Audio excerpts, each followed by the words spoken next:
Duterte Admin, itinuturo ng DPWH na nagpondo sa palpak na proyekto sa Benguet.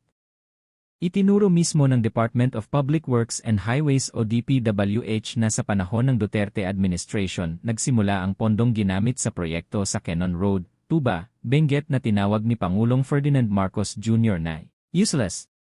Ayon kay DPWH Secretary Manuel Bunoan, ang proyekto ay sinimulan gamit ang initial allocation noong nakaraang administrasyon at kalaunan ay ipinagpatuloy hanggang sa matapos.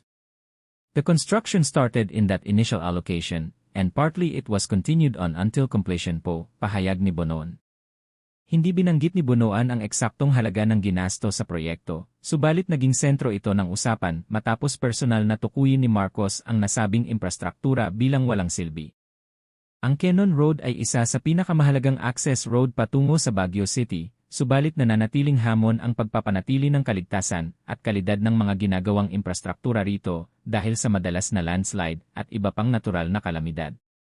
Ang pahayag ng DPWH ay nagbigay linaw sa kung saan nanggaling ang pondo, ngunit nagbukas din ito ng diskusyon ukol sa pananagutan at kalidad ng mga proyektong inilulunsad sa mga pangunahing lansangan.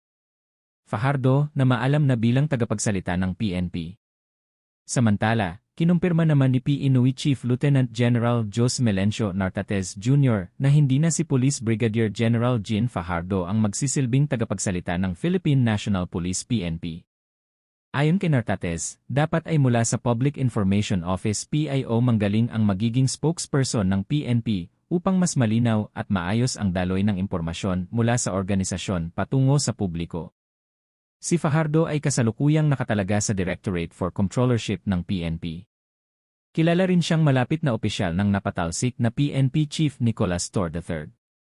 Ang pagbabago sa hanay ng tagapagsalita ng pambansang pulisya ay bahagi ng mas malawak na reorganisasyon na isinusulong ni Nartates upang mas mapabuti ang transparency at relasyon ng PNP sa mamamayan.